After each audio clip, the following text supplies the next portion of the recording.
Perfeito. Então tá, pessoal, bom dia. Deixar o bom dia na gravação. Lembrar vocês que o Moodle hoje está indisponível, então a gente não consegue, vocês não vão conseguir Bom baixar. dia, tudo bem? Bom dia, tudo bem, querido? Então vocês não vão conseguir baixar os materiais. Segundo o e-mail da UERGS, a partir das 5 da tarde ele já vai estar disponível, né? Então aí funcionaria. Hoje a gente vai terminar de falar um pouco sobre lei de responsabilidade fiscal e a gente vai falar sobre design thinking. E eu achei bem bacana que a Thaís já conhece, então ela pode falar, né, ali como ela estava exemplificando como é que ela utiliza, né? São as ferramentas gerenciais para fazer o planejamento, isso é bem bacana. Inclusive, você podia fazer estudo de caso para pro teu TCC, né, Thaís? Da utilização, seria legal, né? Sim, querida. O teu trabalho final seria bacana, porque a gente não tem muitos estudos de caso de utilização das ferramentas gerenciais quando você vai pesquisar para a área pública, isso é interessante. Sempre a impressão que dá das pessoas é que as decisões na área pública são tomadas ao acaso, assim, do tipo, as pessoas simplesmente sentam e alguém decide e resolve, porque atrela-se muito as questões políticas, né, e as pessoas esquecem, de certa forma, que as decisões são gerenciais também. Então, as pessoas decidem, né, por aquilo que é mais vantajoso para a gestão como um todo. Então, tá, eu vou falar um pouco, eu vou finalizar, na verdade, a fala sobre. Bom dia, Leandro, tudo bem? Sobre lei de responsabilidade fiscal. Não sei se vocês têm alguma questão ou alguma dúvida para perguntar no início da aula. Não, tá tranquilo?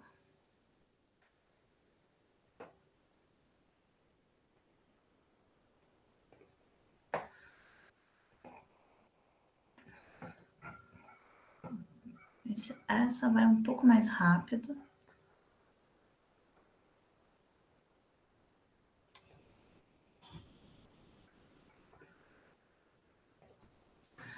Bom, eu falei para vocês, né? Eu distribuo um monte de material.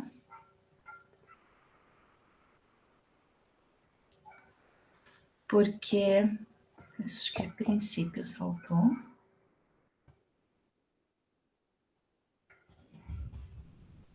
Eu distribuo um monte de materiais porque eu acho interessante vocês. Eu tenho uma dúvida, inclusive. Vocês já utilizaram a inteligência artificial para tomar decisões ou fazer questionamentos relacionados a dados? As IAs? Não? Ninguém nunca usou? Porque ela tem se tornado, dentro da gestão empresarial, uma ferramenta para verificação de dados.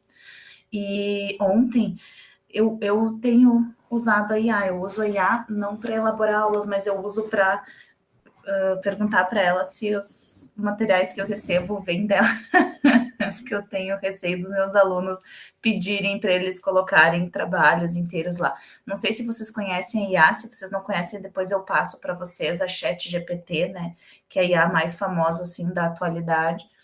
E ontem eu perguntei para ela se ela podia me atualizar sobre as últimas notícias de lei de responsabilidade fiscal e ela me mandou as últimas notícias e ela ficou um pouco confusa para mandar assim as decisões relacionadas ao Tribunal Superior com relação a LRF do ano de 2023, que foi o que eu pedi, porque eu não tinha e eu fui pesquisar e achei confuso. Mas eu achei interessante porque ela é uma ferramenta gerencial. Aliás, eu vou ter no dia 26 e no dia 28 à noite, não sei se vocês têm aula no dia 28, mas no dia 26 tem uma palestra com o Lisandro, e o Lisandro ele vai ensinar, ele vai falar sobre a utilização de dados para tomada de decisão justamente na área de gestão pública, de políticas públicas.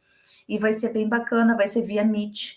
Então, se vocês quiserem, eu envio para vocês o link do canal do YouTube, onde vocês conseguem assistir, né? E também gera certificado. Então, tem essa palestra e tem também uma com a Cláudia, que trabalha numa ONG que fiscaliza a atuação que fiscaliza a atuação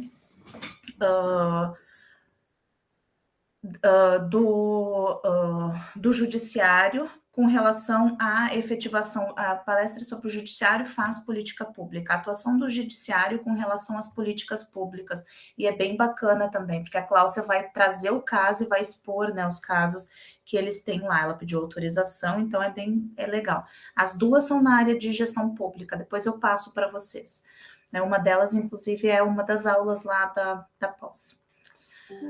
Mas depois eu vou passar o link para vocês, se vocês não conhecem o ChatGPT, que é a IA mais famosa, assim, da atualidade. O que é o ChatGPT, né? Você pergunta qualquer coisa, ele responde o que você pergunta. E se você pode programar o chat, de certa forma, para te dar a resposta mais adequada para suas dúvidas, né? E aí você vai montando. E nas futuras atualizações, eles estão inserindo esse chat GPT dentro do Word, do Excel, assim, para que ele próprio vá organizando as tabelas e fazendo as fórmulas. Eu me preocupo, né, com inteligência artificial de duas formas: o medo das pessoas se tornarem preguiçosas, né, porque o uso do Google deixa a gente levemente mais preguiçoso, digamos assim, porque daí você não pensa por tanto tempo com relação àquele problema, mas claro, tem uma vantagem que é, bom, você logo resolve esse problema simples, né? Essa dúvida simples, e aí você pode passar a pensar questões mais importantes. Então, por exemplo, você está falando ali que você precisa tomar uma decisão sobre um gasto público, né? Sobre um orçamento, e você quer os dados, e aí você não está encontrando. Se estes dados têm a possibilidade de estarem, de alguma forma, dentro de sites do governo, a inteligência artificial pode captar de você, né? Essa que é a verdade. Porque ela está sofrendo uma atualização agora, em que você pode programar ela para ela buscar em qualquer espaço, não só nos dados que ela possui. Porque inteligência artificial é uma máquina que recebe um conjunto de dados específicos, né, e que te responde a partir desse conjunto de dados específicos. Eu posso criar uma IA sobre design thinking. Como é que eu faço isso? Por exemplo, eu pego todos os livros, todos os artigos, tudo teórico que existe sobre design thinking e coloco dentro desta IA, tá? E aí ela vai me responder sempre de acordo com o material que tem dentro dela, né? Que ficou dentro dela. Então, o ChatGPT é uma IA que tem um monte de material sobre um monte de assunto. Ela responde sobre quase tudo. E nessa nova atualização que eles vão fazer dela, ela vai pesquisar também respostas, porque então ela vai pesquisar dentro dos canais como o Tribunal de Contas para ver resoluções, claro, os que são os materiais que são abertos, né? Desculpa, algumas decisões ficam fechadas, mas tudo aquilo que for aberto ela vai conseguir pesquisar. E se ela conseguir responder, ontem eu não consegui que ela pesquisasse ainda, mas não sei se a atualização não chegou aqui. Mas se ela conseguir fazer isso, a partir de então, qualquer pergunta que você faça para ela, ela vai ser uma junção de conteúdo de livros, enfim, e do material que foi colocado na IA, com uma junção do Google, digamos assim, sabe? Que responde a tudo. É interessante, né? Porque pode ser super bem utilizado, perigoso também, assim, no sentido de deixar as pessoas um pouco mais preguiçosas na busca, né, do conhecimento, porque ele vai estar sempre muito próximo. Mas, enfim, é importante vocês saberem o que é inteligência artificial e o quanto ela está sendo utilizada dentro das organizações. Empresas que trabalham na área de marketing ou que trabalham na área de...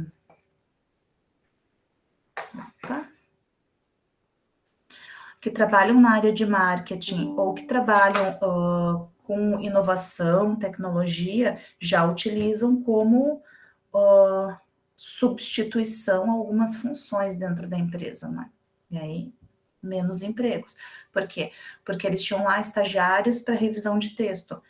A IA faz a revisão de texto, né, a partir dos princípios da língua portuguesa, por exemplo. porque a IA funciona assim, você vai lá e fala para ela, agora você é um professor de português revisando um texto de língua portuguesa no Brasil. Aí ela entende isso, ela te responde. Eu vou te dar, e você fala com ela, eu vou te dar, te fornecer um texto e eu gostaria que você revisasse a partir da norma culta. E você pode escolher, nos anos 50, enfim. E ela vai lá, revisa o texto e te diz o que você precisa mudar. Isso é uma IA, você conversa com uma inteligência artificial que te ajuda. Quando você trabalha na área de marketing, você vai lá e você coloca, você é um revisor de texto. Preciso que você revise esse texto para mim e verifique se faz sentido como um texto para history ou para o Instagram dessa empresa. Vocês entendem? Então, ela já está trabalhando no lugar das pessoas. Por exemplo, quem programa, quem faz programação, pergunta para ela: agora você é um programador de Java, eu preciso fazer isso aqui. Como é que você faz isso? E ela dá a programação.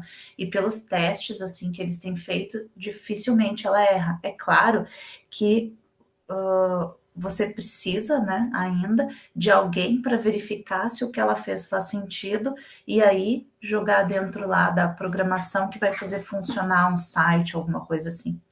Mas vejam só, o tempo de trabalho de alguém que fica programando lá por 10 horas pode diminuir para 2 horas. E é óbvio que as empresas, se isso funcionar e se derem conta que isso funciona, também vão diminuir o número de funcionários, porque sabem que eles vão poder render mais.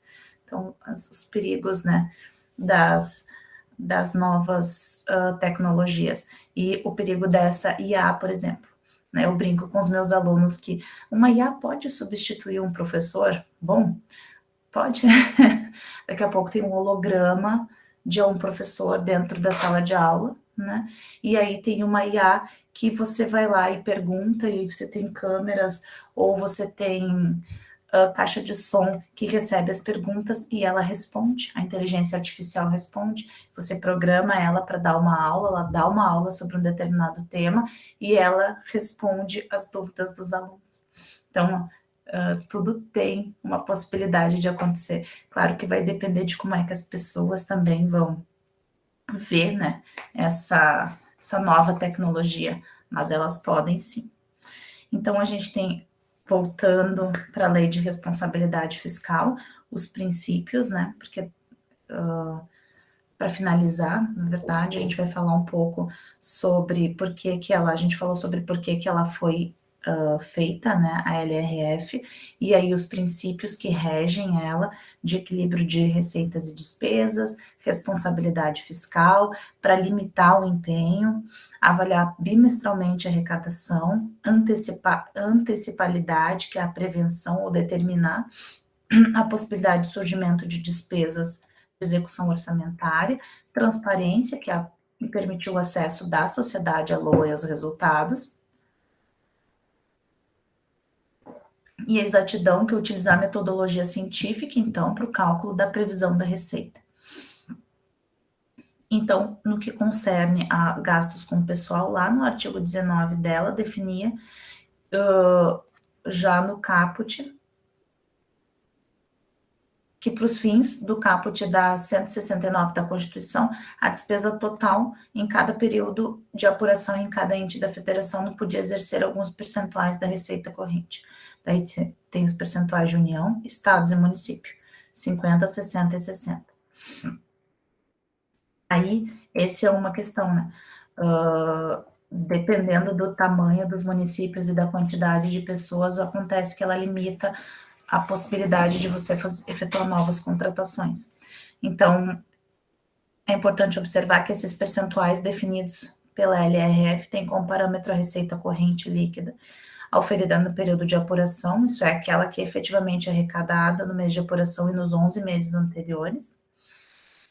E prefeito dessa lei, né, considera-se despesa do pessoal essas, e aí tem os códigos, aposentadoria, pensões, aí depois tem umas questões ali relacionadas, tá? Eu sei que no ano de 2023, deixa eu só abrir aqui. eu pesquisei que há tinha algumas dúvidas relacionadas à lei, e elas já foram definidas, digamos assim, pelo Supremo, e algumas mudanças foram efetuadas. Eu vou falar disso depois. Mas então estes aqui são os que são considerados a partir da lei gastos com despesa de pessoal. Então a fórmula para apuração da despesa líquida de pessoal, né, seria mais ou menos essa daqui: as despesas empenhadas menos indenização, despesa de incentivo à demissão, e aí despesas de precatória, contribuição, menos receita de compensação de INSS, e aí você tem lá a taxa global de despesa, que tem que ser no máximo de 60%. E a repartição desses limites globais, que também vão estar lá definidas na Lei de Responsabilidade Fiscal, no artigo 20, né? Onde vai falar ali dos percentuais máximos na esfera federal, estadual e municipal para executivo, Ministério Público, Legislativo e o Executivo. O limite de gastos daí de pessoal. Esse é a maior problemática, né, da Lei de Responsabilidade Fiscal, o limite dos pessoal inativo. Esse limite, obedecendo aos ditames da Lei Complementar 4 de maio, vai ser definido por 12% da receita líquida corrente de cada ente da federação. E o limite de gasto com Câmara de Vereadores. Então, a gente tem questões. Teve uma emenda constitucional de 14 de fevereiro que tentou estabelecer os parâmetros para serem observados na execução do orçamento. E a partir disso, eles começaram a aplicar a partir de 1º de janeiro de 2001. Então, o somatório das receitas e das transferências previstas nesses artigos da Constituição vão falar que até 100 mil habitantes, 8%, de 100 a 300 mil, 7%, de 300 a 500, 6%, e acima de 500 mil habitantes, 5%. Tem lá na emenda constitucional. Mas tem um monte de discussões relacionadas a essa temática dos gastos da LRF e como é que eles podem ser repensados. Como verificar o cumprimento estabelecido? Então, ela também vai mostrar como é que você pode verificar se foi cumprido, né, o que pede a Lei de Responsabilidade Fiscal. Então, determina que vai ser realizada quadrimestralmente, e vai estabelecer, então, o que eles chamam de limite prudencial, que são restrições quanto às despesas de pessoal que ultrapassam 95% do limite. Algumas áreas vão ser excetuadas das vedações de despesas destinadas à reposição, né, que são decorrentes de aposentadoria e falecimento. Limitadas essas áreas são educação, saúde, segurança, contratação de horas extras, salvo no caso de urgências ou relevante interesse público, ou por solicitação do presidente da República ou dos presidentes da Câmara, do Senado, em reunião extraordinária.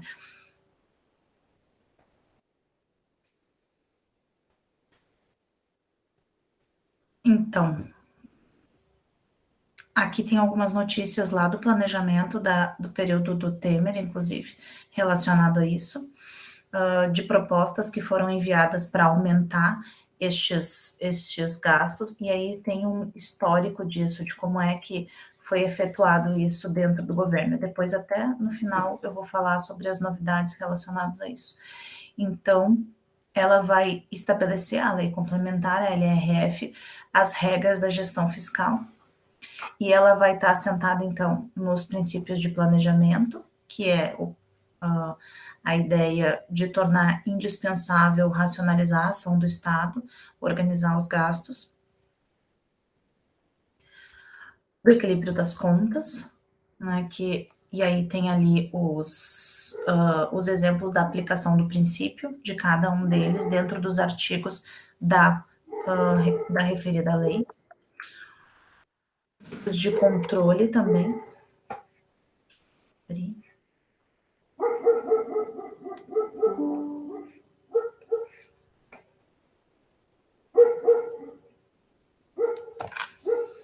Responsabilidade, que então responsabiliza, a gente falou disso lá no final, né,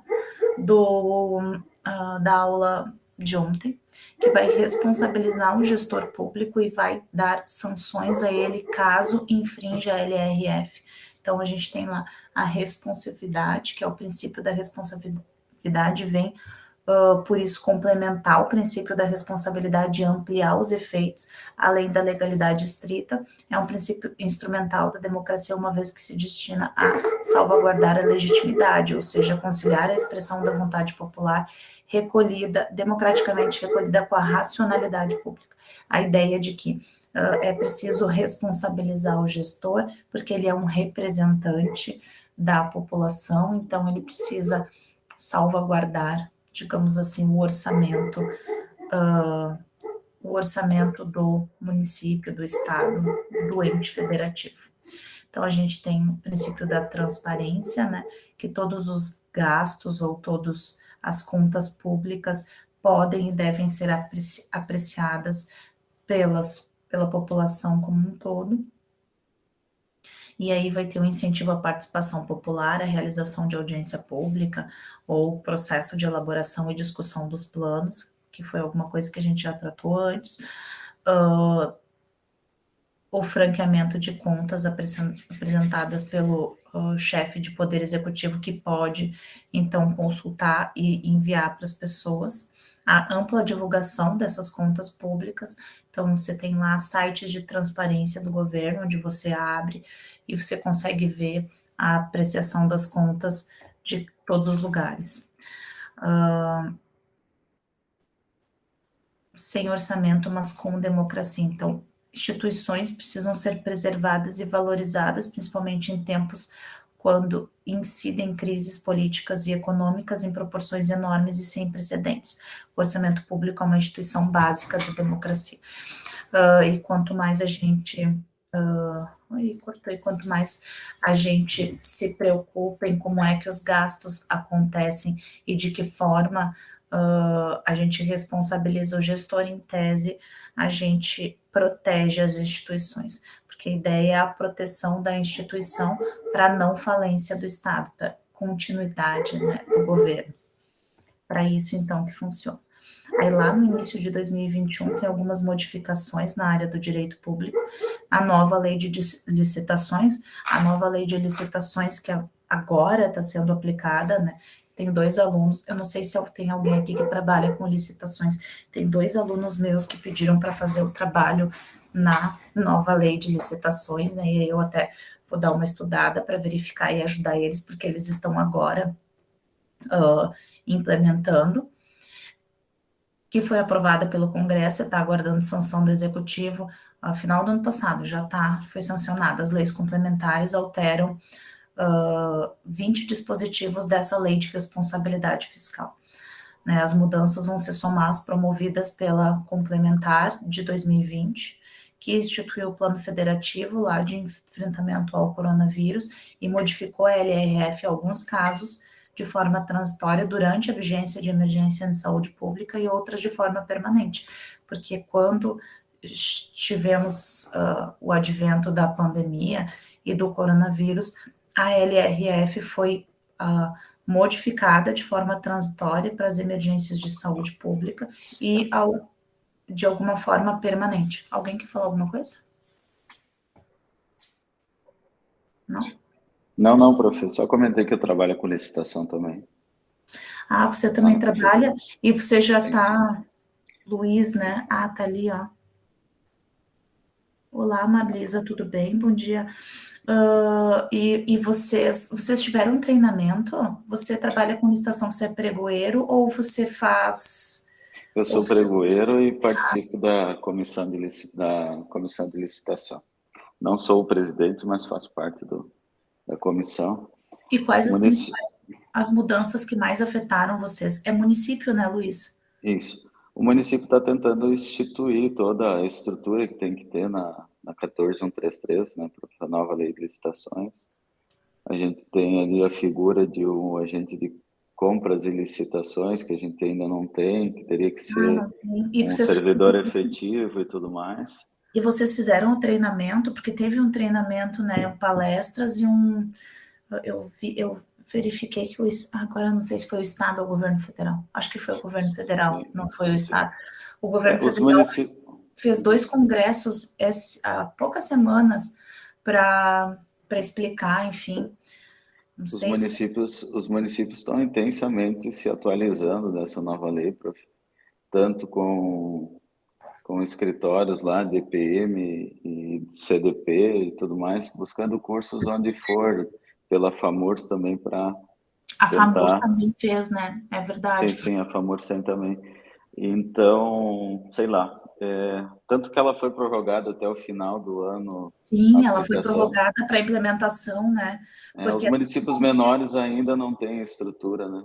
Mas a principal mudança dela é a extinção da tomada de preço e da carta convite, né? Aí, então, são adaptações que os municípios vão ter que se ajustar. eu acho que impacta mais municípios pequenos, não é? Porque Exato. é preciso que reorganize ali a forma como monta a comissão, né? E principalmente a cultura organizacional de como é que fazia antes, né? Exato. Porque daí está Dispensa, acostumado, né? em casos de dispensa de licitação, alterou bastante também. A gente agora, antigamente se buscava 3 orçamentos e o orçamento mais barato tu contratava. Agora tu publica os 3 orçamentos com uma determinada quantidade de dias e aí se tiver mais alguma empresa interessada, Ela oferta. pode, ela pode entrar, né? Sim, eu Uhum. sei que isso vai gerar um impacto assim nos municípios, porque eu fiz estágio, fiz 30, 20 anos já na Fundação Universidade Federal de Ciências da Saúde no setor de compras. Então, a gente fazia as compras para a universidade. Olha aí. E a gente fazia muito dispensa de licitação. E a gente sabe como é que funciona na prática isso, do sentido de que tem algumas empresas que têm mais confiança de entregar e entregar corretamente, e aí o chefe do setor de compras ia lá e, tenho dispensa de licitação essa. E aí ele enviava, e algumas empresas, eles tinham preferência por algumas empresas que sempre enviavam um orçamento menor, mas que sempre entregavam, né? E, e quando eu verifiquei ali as novas mudanças, eu vi que isso vai mudar bastante a cultura organizacional, porque eu tenho quase certeza que pode ser um nicho para pessoas para pequenas empresas dentro dos municípios de começarem a observar esses orçamentos para enviar, você entende? Pode ser Ah, bom certo. porque você Ah, tá. poupa, pode ser ruim porque elas não vão fazer entrega, ou elas vão entregar, né, enfim. Tem toda uma Uhum. problemática, assim, né? Mas a ideia sempre é tornar mais eficiente o Estado, essa ideia da nova lei, né? Só que ela vai ampliar o número de etapas, e isso vai fazer com que diminua um pouco a agilidade, né, nesse sentido. Exato. É. Que eu acho que esse é o maior problema da mudança, na verdade. É a agilidade que pode ser prejudicada. Muito bem. Então, aqui. O que mais? Então, a gente tem na fiscalização do cumprimento da LRF, do Poder Legislativo, pelos tribunais de conta e os órgãos de controle interno que vão considerar as normas de padronização metodológica lá editadas pelo Conselho de Gestão Fiscal. E tem 2 objeções. De um lado, esse conselho, previsto desde 2000, nunca foi instalado e sequer regulamentado, então ele está na legislação, mas ele nunca foi feito, e é bastante provável que seja questionada a constitucionalidade desse dispositivo, essa alteração sob o argumento de ferir competências decisórias do Tribunal de Contas ou princípio federativo, porque então se instituiu um conselho de gestão fiscal que seria quem fiscaliza as contas, mas o Tribunal de Contas já faz isso, né? O Conselho nunca foi instaurado porque o Tribunal de Contas faz isso. E muito provavelmente, se ele for e ele controlar as contas, o Tribunal de Contas vai pedir para que ele novamente faça isso.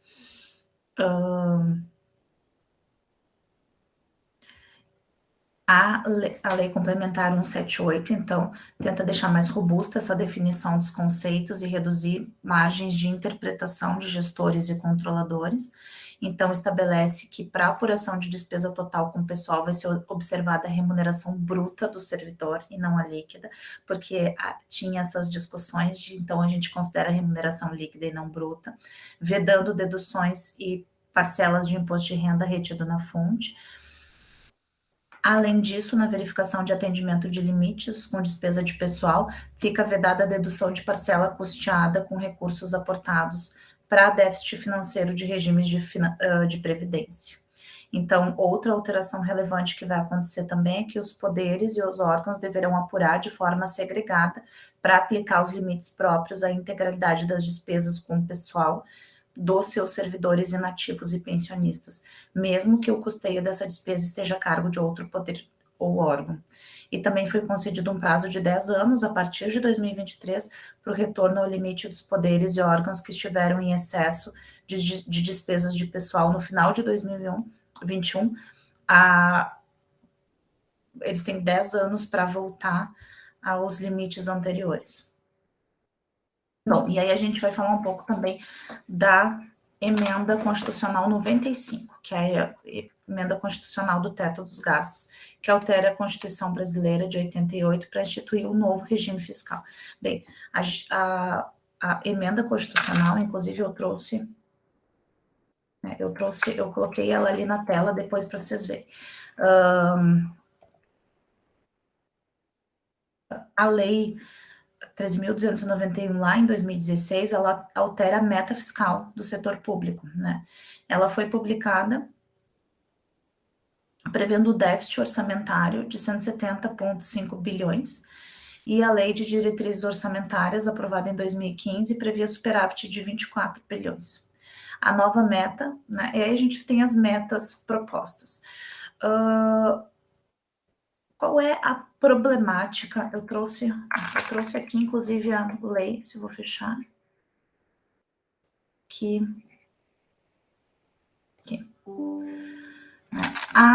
A emenda que gerou tanta polêmica, né?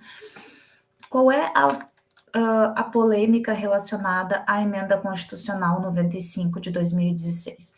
E que acabou de sofrer novas modificações, enfim, e provavelmente vai ter metas diferentes, né? Agora, o orçamento já foi, inclusive, enviado no final do ano passado com mudanças pelo governo federal.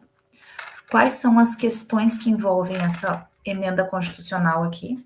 Eu acho que todos vocês já viram ela, o novo regime fiscal, e por que ela se tornou uma questão forte, um barulho forte dentro da gestão pública.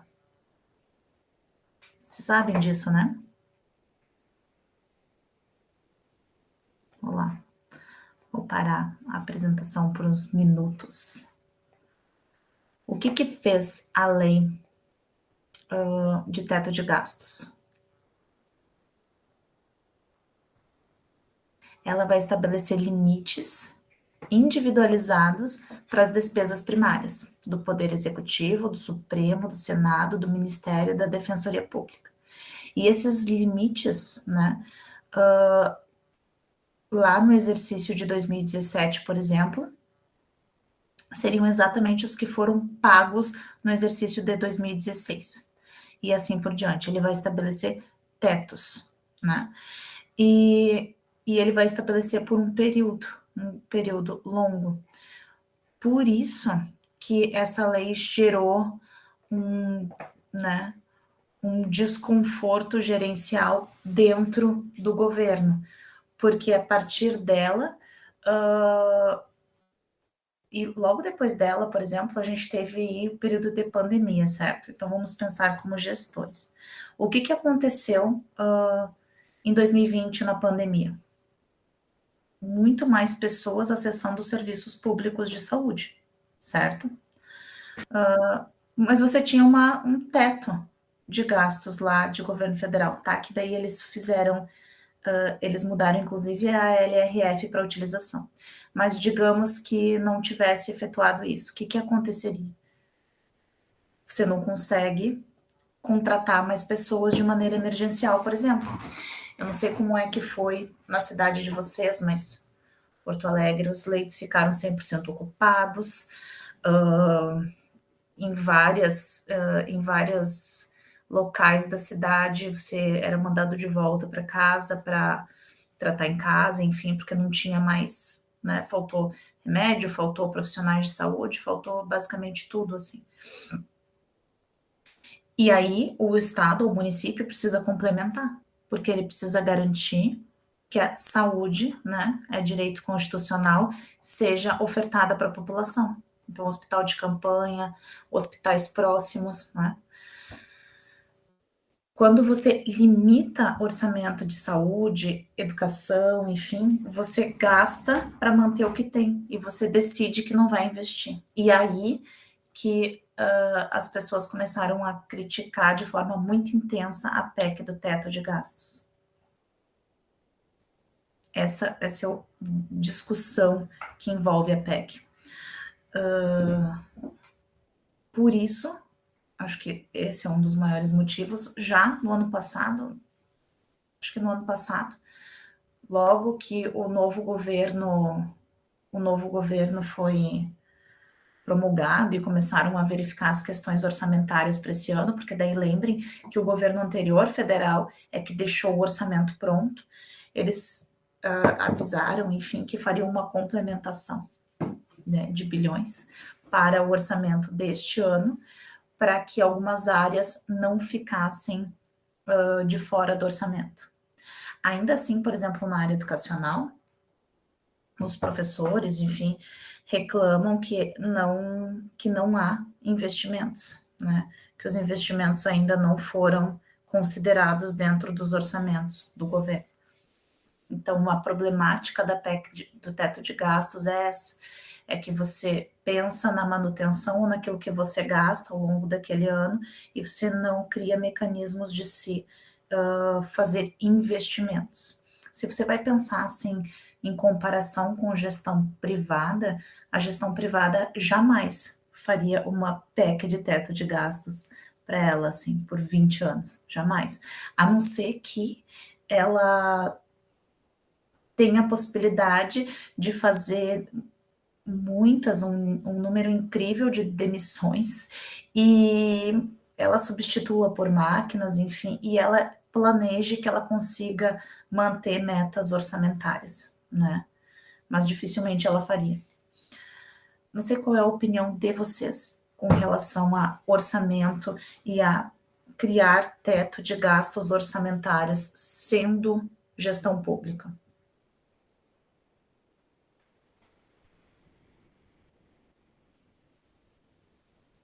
Vamos lá. É cedo, vocês estão tomando café. Vamos lá. Qual é a opinião de vocês? Olha lá o Luiz, que é pregoeiro e trabalha com licitações.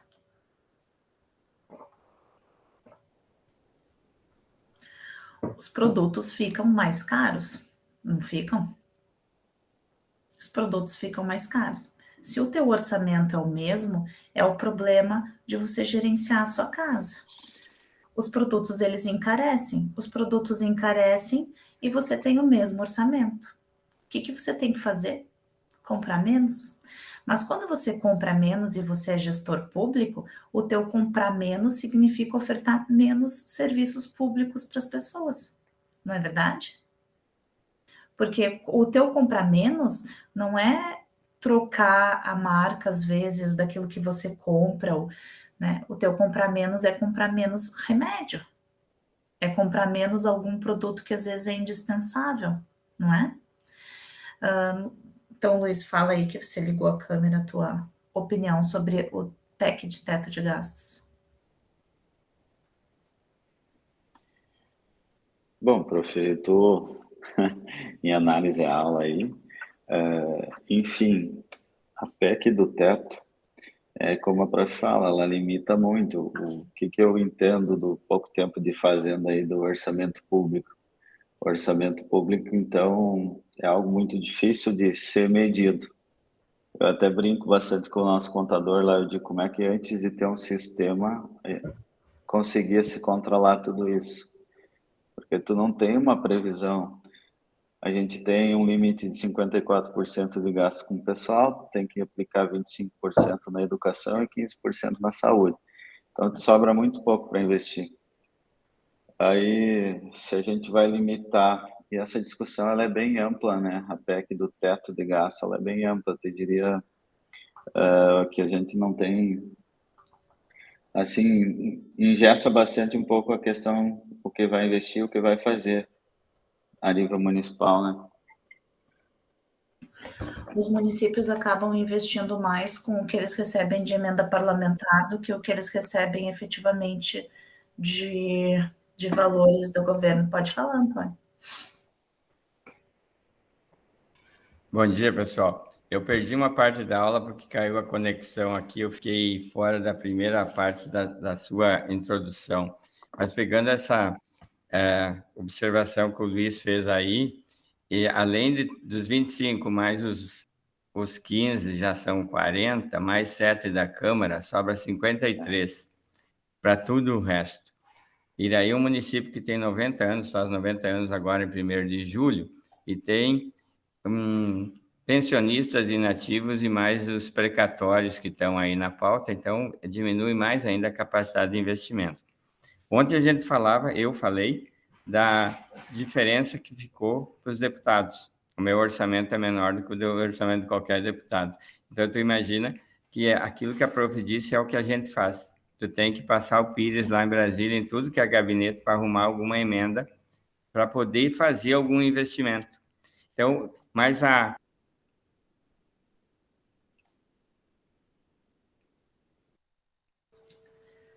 Travou. Acho que travou. É.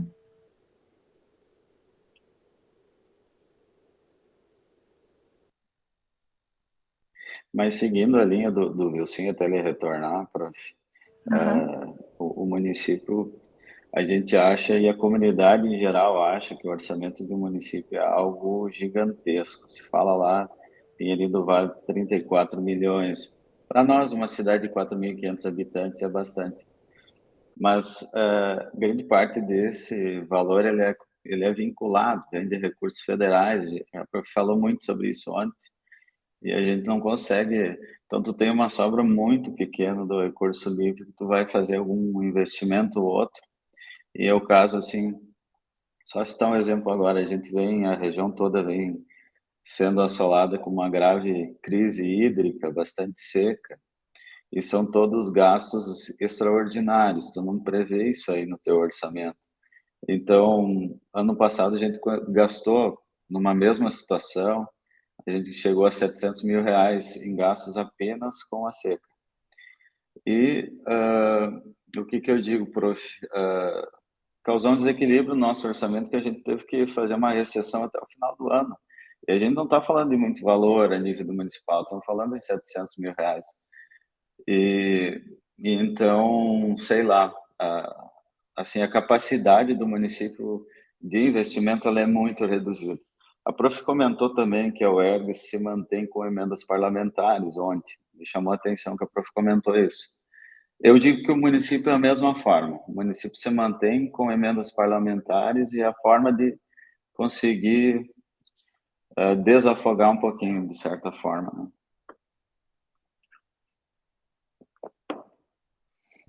Então, é isso mesmo, a UERGS ela se mantém com emendas, porque sem elas a gente não conseguiria investir em absolutamente nada, porque, para vocês terem ideia, cada unidade recebe para compra, para os gastos assim de manutenção, vai de papel higiênico, sabonete, não sei o que, dá cerca de R$ 2.000 por mês.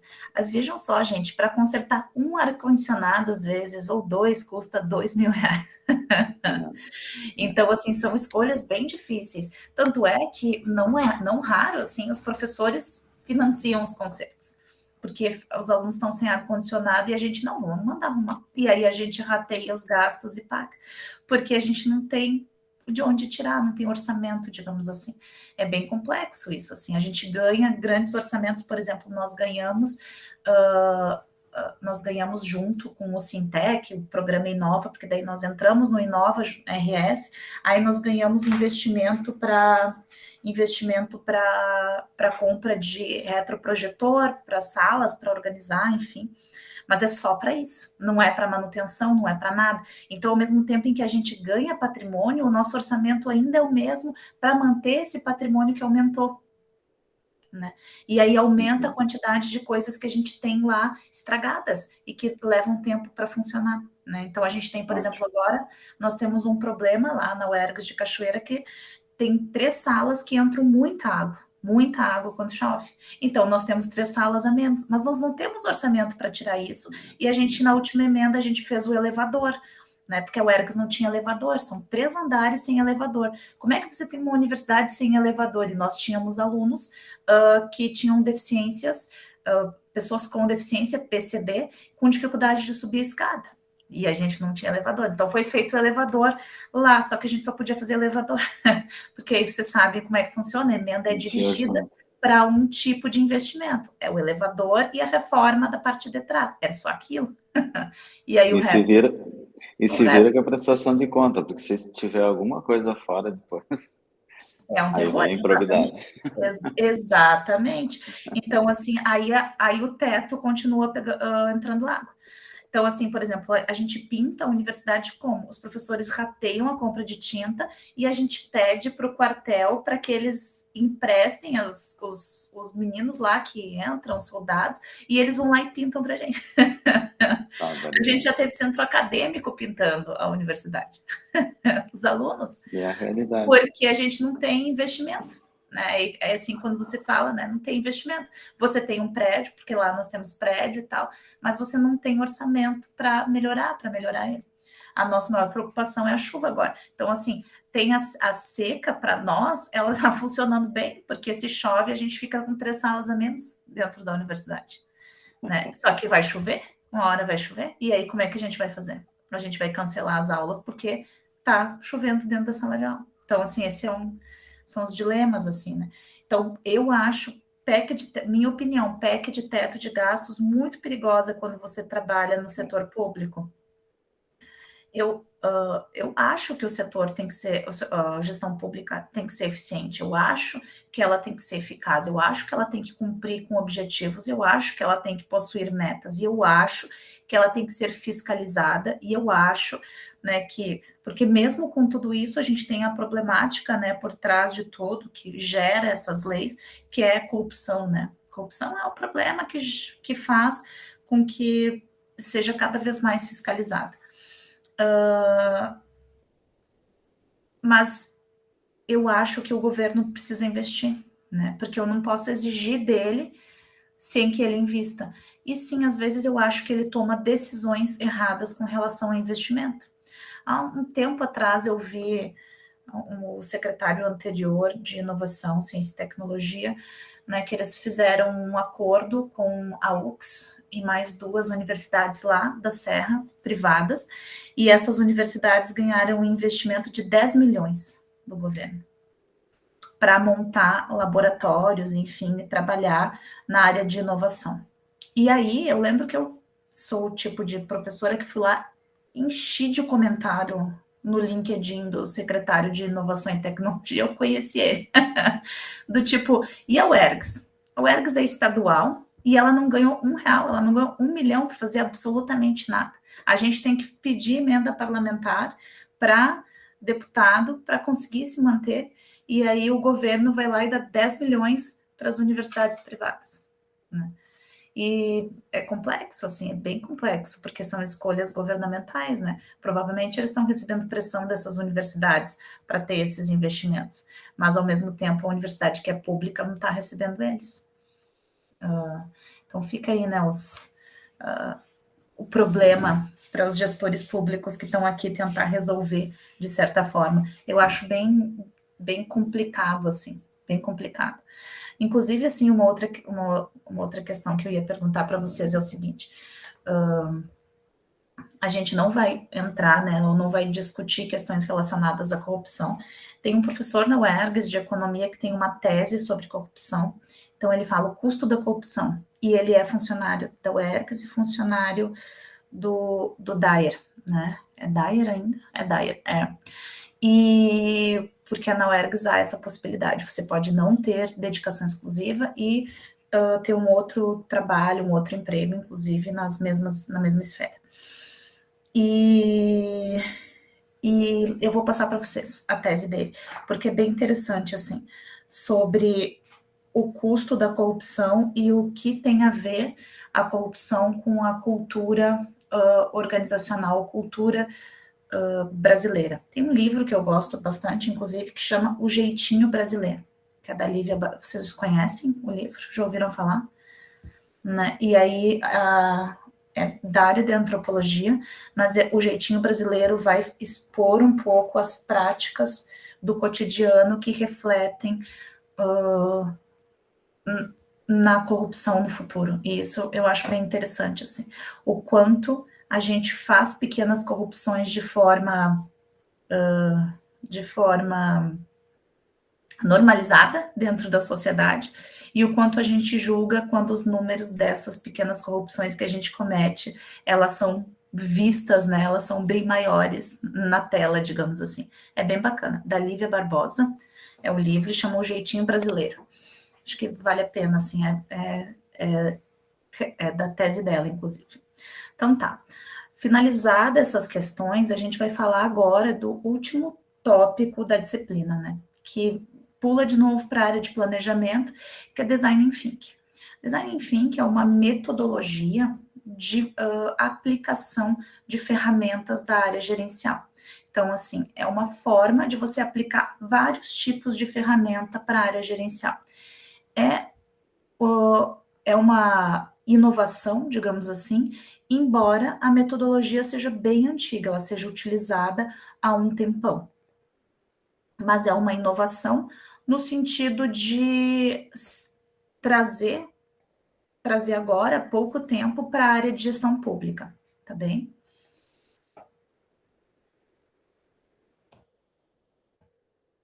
Aqui, eu vou falar sobre o que é Design Thinking e depois eu vou finalizar falando de algumas ferramentas que podem ser usadas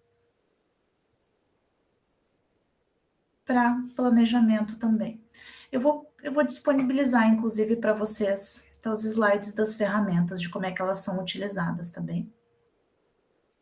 Eu esqueci de compartilhar. Aqui.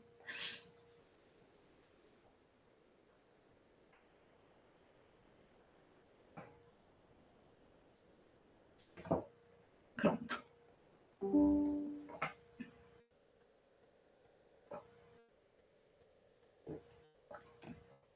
Então, Design Thinking.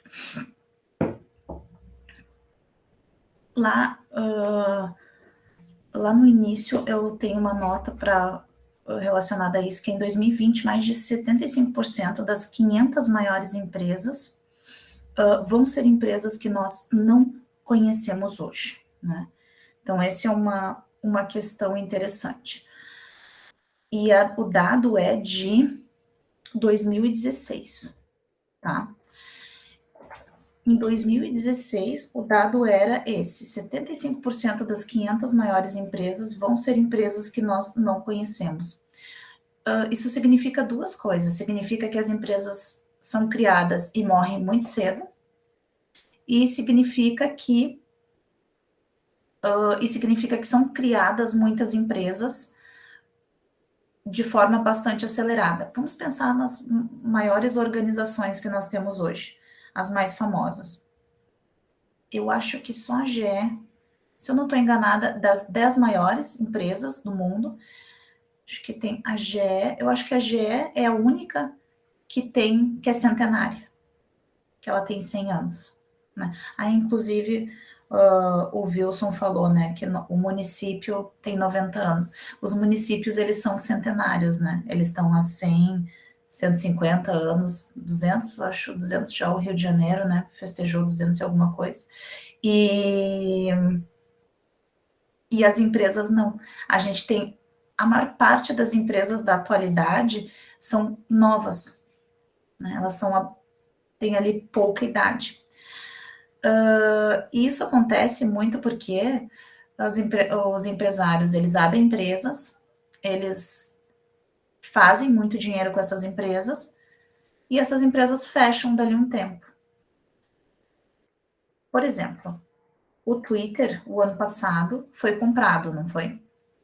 E aí teve todo um dilema envolvido a compra do Twitter, né? O que o Elon Musk fez quando ele comprou o Twitter, gerencialmente falando? A primeira atitude dele, não sei se vocês ouviram falar disso, ele demitiu 50% dos funcionários do Twitter. Demitiu. Todos os programadores, enfim, ele varreu os funcionários e demitiu. Por que ele fez isso? Ele fez isso para aumentar o valor da ação do Twitter e para ele ganhar mais dinheiro relacionado a isso, né? Claro que isso tem consequências e implicações psicológicas para os funcionários que trabalham ali, né, gente? As pessoas que trabalham no Twitter, tem várias reportagens agora de pessoas que estão dormindo no trabalho, que não estão, né, não estão conseguindo vencer a quantidade de tarefas. Ele não se importa com isso. O que ele queria com isso é fazer com que o Twitter ganhasse o máximo possível de dinheiro pelos próximos 5, 10 anos.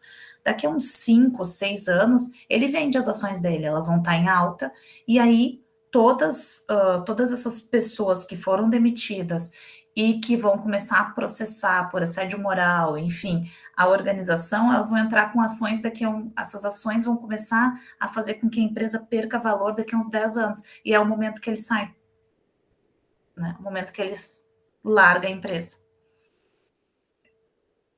Quando você é gestor público, você não tem essa possibilidade.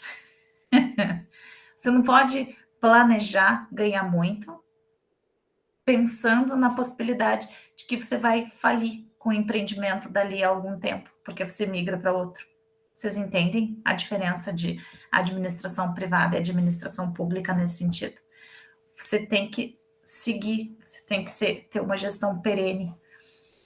A maior parte dos grandes empresários não pensam nisso, né? E por isso eles têm empresas, eles têm negócios, eles não têm empresas deles, principalmente as que não são familiares.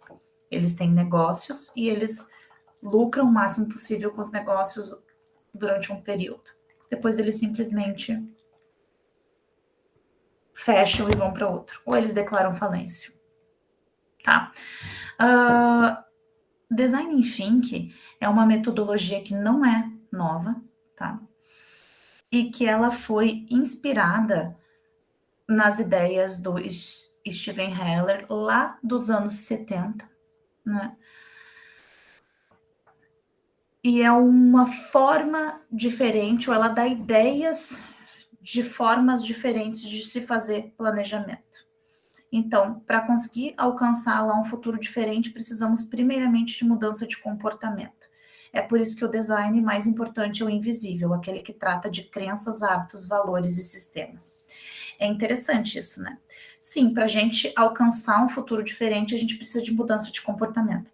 Eu lembro no início da pandemia, quando as pessoas falavam o seguinte: nós sairemos da pandemia fortalecidos, nós sairemos da pandemia pessoas melhores, diferentes.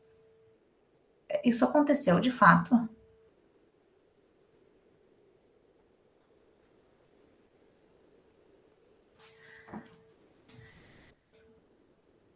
Nem é para vocês responderem assim, é para vocês pensarem. Sob o ponto de vista da psicologia organizacional, a gente vive uma epidemia de doenças mentais. A gente tem, sob o ponto de vista também da gestão das relações humanas, né, da gestão de pessoas, a gente vive, a gente tem a preocupação de uma geração inteira perdida, né, que é uma geração que está no limbo entre duas gerações. Eu li isso, vocês sabem, né, os contextos geracionais. Os millennials, geração X, uma geração enfraquecida no sentido de não ser uma geração que consegue lidar com problemas de vida adulta, né? As pessoas da geração posterior à minha geração. E aí eu li recentemente um artigo de uma revista que fala que a geração de crianças, né, que tem agora, mais jovens, elas vão atropelar essa geração que ficou neste limbo, assim, que são as pessoas até que na atualidade tem ali de 15 a, seria isso, a 20 e poucos anos de idade. E por que se fala isso? Quando a gente fala em contexto geracional, não significam todas as pessoas, certo? Mas se fala isso porque a gente tem mudanças de comportamento e de preocupações dentro dessa geração que fizeram com que elas se tornassem seres humanos, pessoas que se preocupam ou que têm preocupações pontuais relacionadas a algumas questões da atualidade, como gênero, sexualidade, enfim, mas as questões base da sociedade estão muito distantes delas, dessa geração. Eu tenho dificuldade de sempre de dar essa aula, porque eu tenho a minha opinião relacionada a isso e o que a aula fala. Mas, enfim, eu acho que realmente a geração atual, ela tem uma preocupação, ela se mostra muito preocupada com a utilização lá dos termos corretos para designar pessoas, gênero, identidade sexual, enfim. Não que isso não seja importante, é importante. Mas aí ela esquece que nós ainda somos uma sociedade de pessoas que vivem de uma forma muito precária, em desemprego, passando fome, com muita gente morando na rua. Me parece que a ordem de prioridades ficou diferente, né?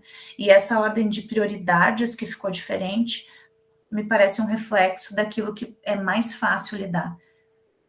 É mais fácil você lidar com você tem que me chamar da forma que eu quero que você me chame, do que eu me preocupar com, fundamentalmente, como é que a gente alimenta todo mundo num país que tem uma estrutura social desigual. Para você fazer design, esse cara vai dizer que é preciso que haja mudança de comportamento dentro das organizações. E é preciso que ele entenda como é que crenças, hábitos, valores e sistemas funcionam. Por quê? Porque design thinking tem a ver com você se colocar no lugar das pessoas que vão receber os produtos ou os serviços que vocês estão desenhando. Então, aqui, por exemplo, ele vai falar que precisamos de novas escolhas, produtos que equilibrem necessidades de indivíduos e da sociedade como um todo, ideias que lidem com desafios globais de saúde, pobreza e educação, novas estratégias que resultem em diferenças que importam e um senso de propósito que inclua todas as pessoas envolvidas. Então, quando você fala em fazer design, você está falando em verificação de comportamentos das pessoas, daquilo que importa, e ideias novas para que estes desafios sejam superados. E aí, aqui, quando a gente fala de design, a gente fala de inovação, porque fala de uma abordagem à inovação que seja poderosa, eficaz e amplamente acessível. Um modo de pensar focado no usuário e no projeto, quando se coloca no lugar daquele que efetua o planejamento no momento de construir ele. Então, quando você fala de design thinking, você está falando em alguém que está se colocando no lugar do usuário, cliente, cidadão, para desenhar o projeto que ele vai utilizar, né? Design, então, é um verbo relacionado às ações de planejamento de soluções de um processo. É um processo no qual a gente participa desde o entendimento do problema até a concepção de uma solução de um desafio para esse problema. Então, a gente tem um problema e a gente tenta resolver ele a partir da perspectiva ou da solução desse problema no local, no lugar dessa pessoa. E aí a gente tem técnicas que a gente usa.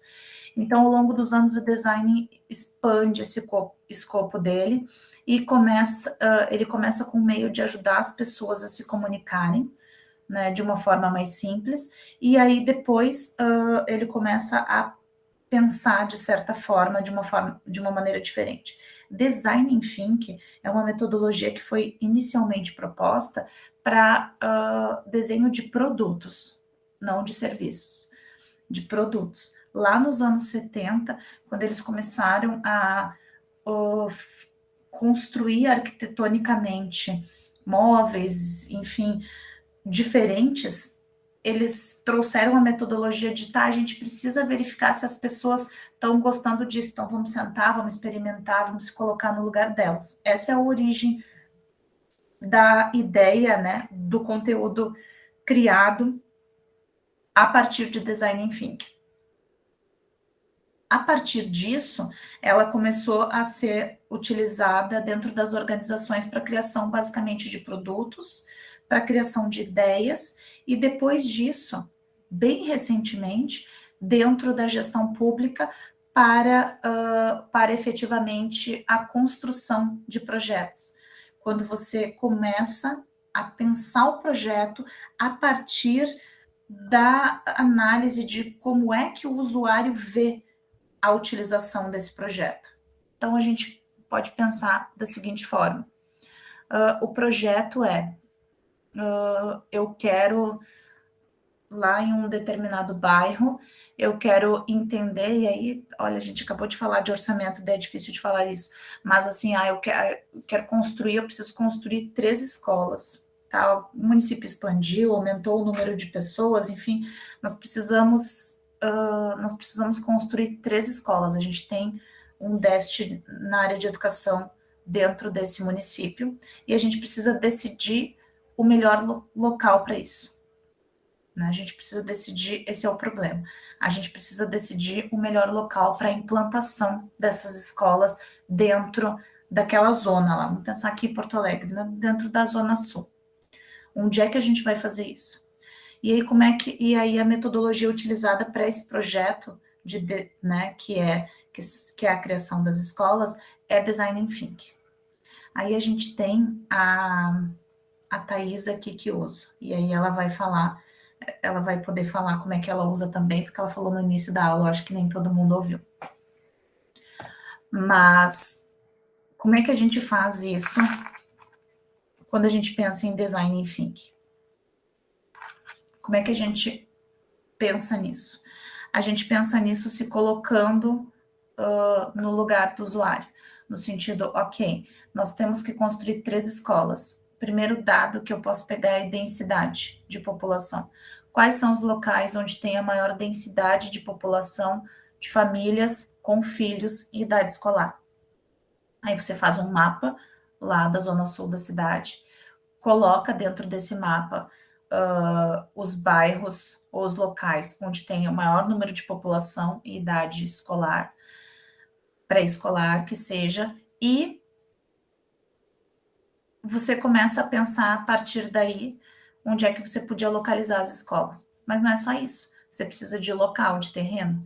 Digamos que no mundo ideal temos investimento para fazer isso. Você precisa de terreno, então você precisa, além de tudo, verificar um espaço que esteja vago dentro dessa cidade para fazer isso. E aí, então, você vai reunir tecnicamente as pessoas e você vai jogar esse problema dentro desta reunião e você vai pedir que essas pessoas se posicionem com relação a esse problema. E aí a gente vai ter o que chama de chuva de ideias relacionadas ao problema, que é quando você chama gestores e você pede para os teus gestores responderem a tua dúvida, o problema que você tem relacionado a isso. Aí eles vão responder.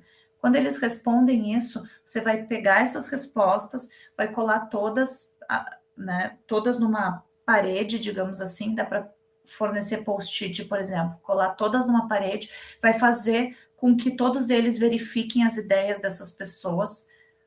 Faz densidade de população, verifica a escolha do terreno, coloca mais perto possível dos bairros, assim, não, coloca concentrada em um determinado espaço, verifica os índices de violência, verifica se os professores vão conseguir ir para lá. Vocês entendem? Você quando lança um projeto, uma ideia, recolhe todas as ideias possíveis das pessoas que estão ali, tá? No geral, quando se faz design thinking, tem duas questões que são importantes. As ideias não podem vir pré-programadas ou projetadas. A pessoa que vai fazer, ela tem que efetivamente perguntar para essas outras pessoas e deixar para falar por último, porque primeiro ela vai ouvir todas as ideias e todas as pessoas vão discutir essas ideias. Essa é a ideia do design thinking, tá? Nayana. Não sei se você quer falar alguma coisa, né? E essa é a ideia inicial do design thinking, que todas as pessoas discutam, tá? Depois disso, é que a gente usa o que a Thaís falou lá, das ferramentas gerenciais para fazer isso, porque você pode usar ferramentas de gerência para fazer isso, tá bem? Eu vou voltar aqui, inclusive.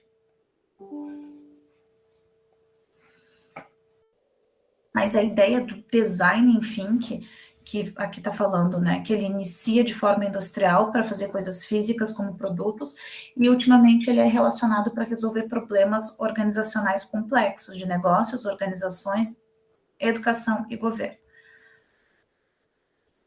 Quando a gente está projetando, desenhando, né, por isso designing algo, a gente tem intencionalmente a ideia de transformar contextos.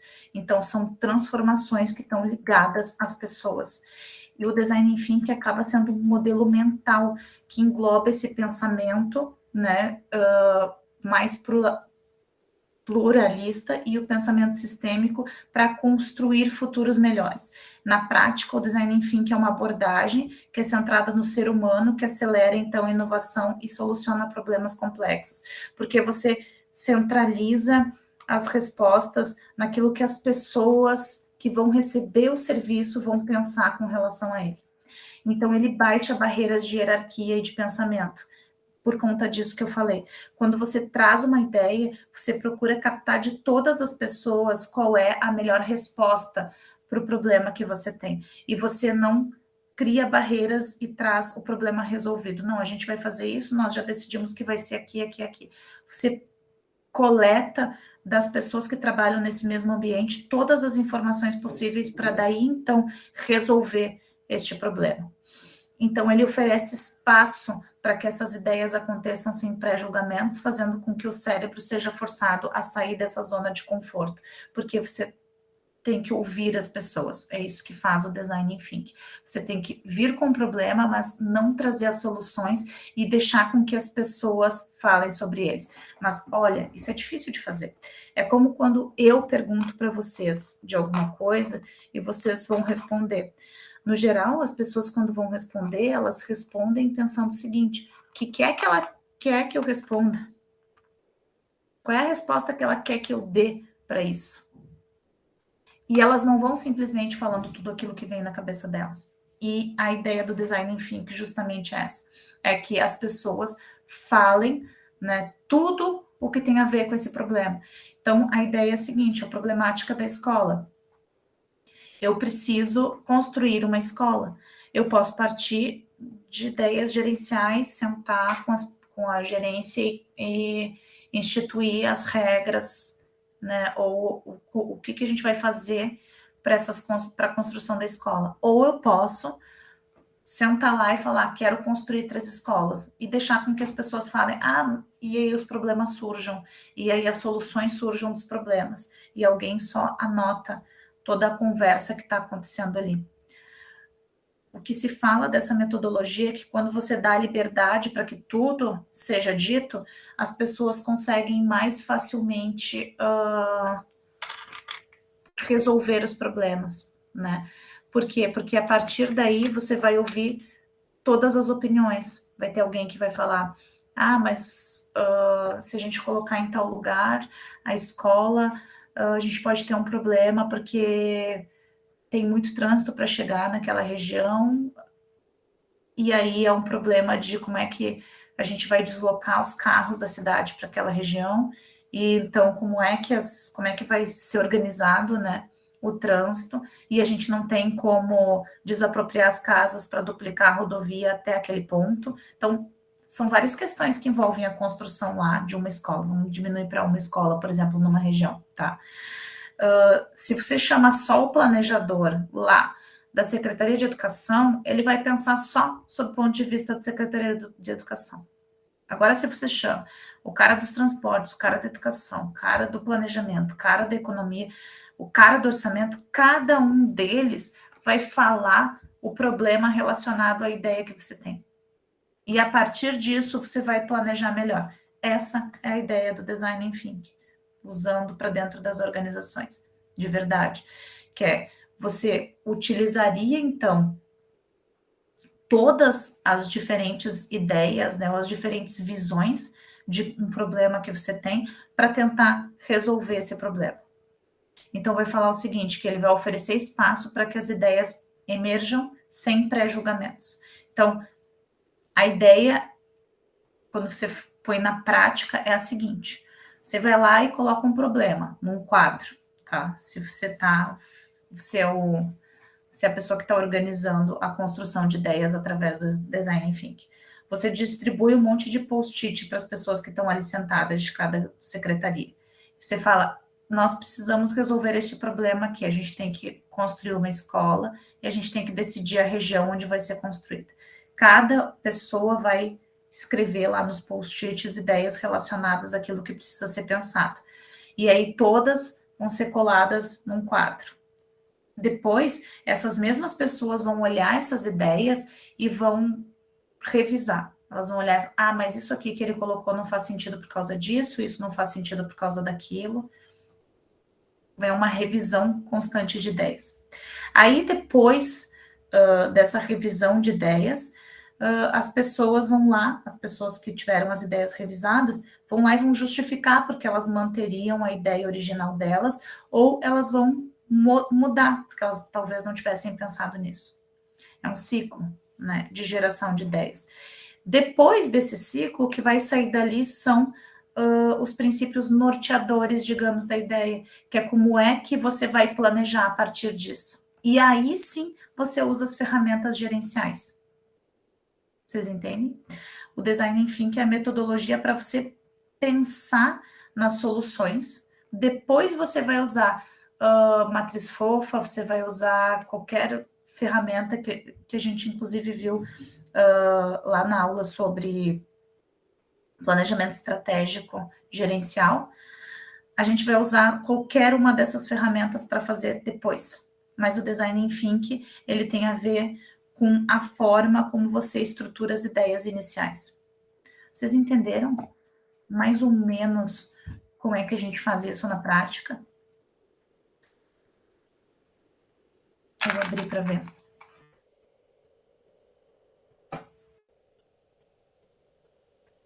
Se vocês entenderam. Vocês já participaram de processos de Design Thinking assim, deste início? Porque a Thaís me falou que ela usou as ferramentas posteriores, né, Thaís? Sim, prof, mas é que eu falei, mas não falei do início, né?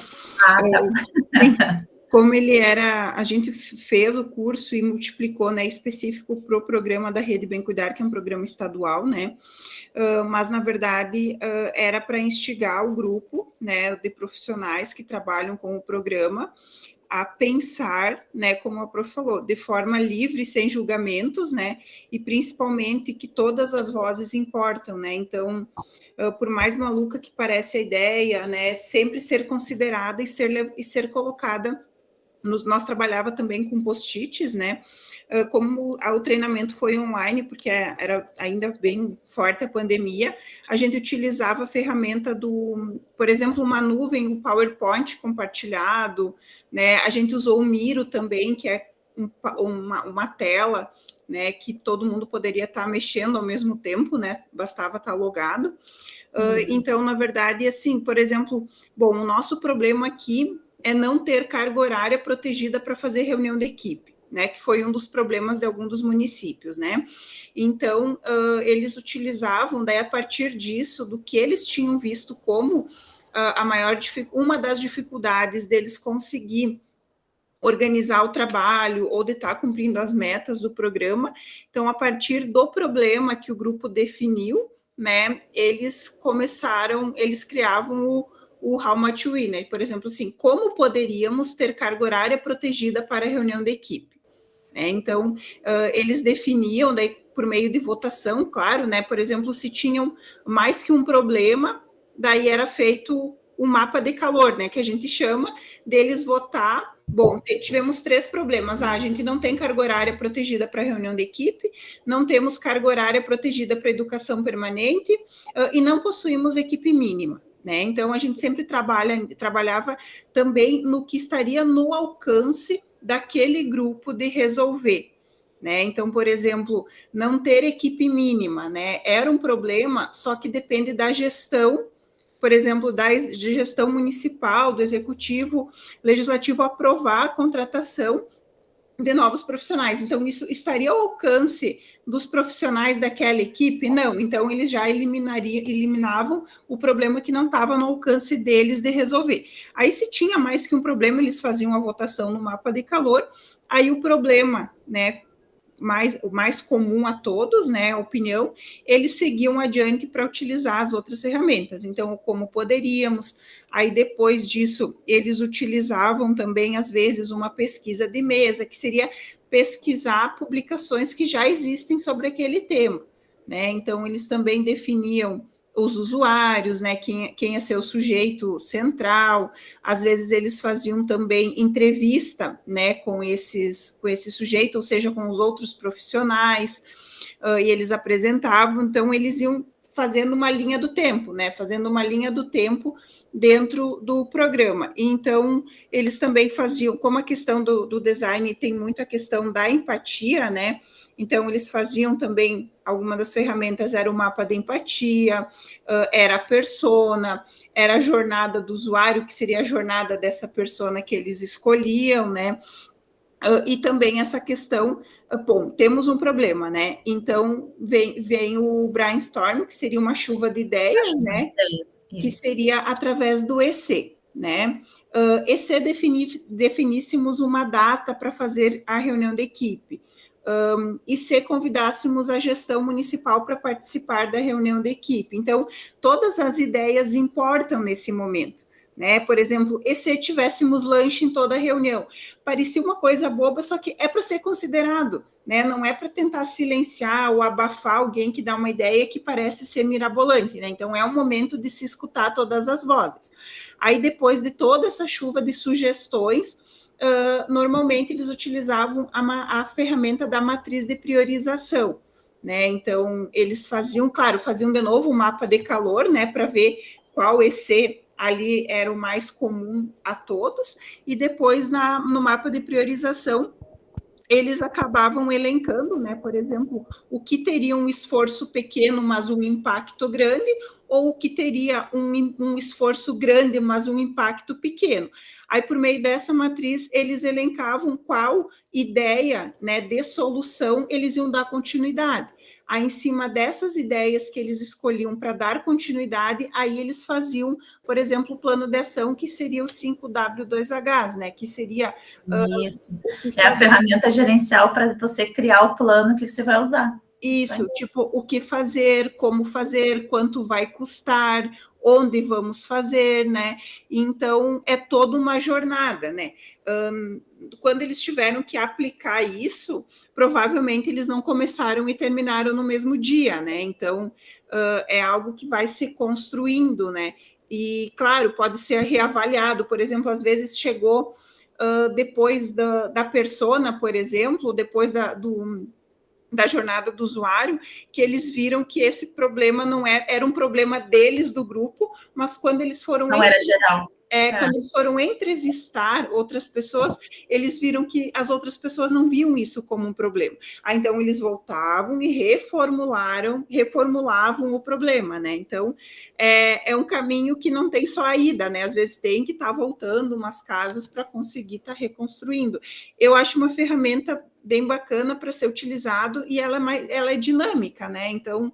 Ela é dinâmica porque ela vem e volta, dependendo da resposta, volta de novo para se pensar, né?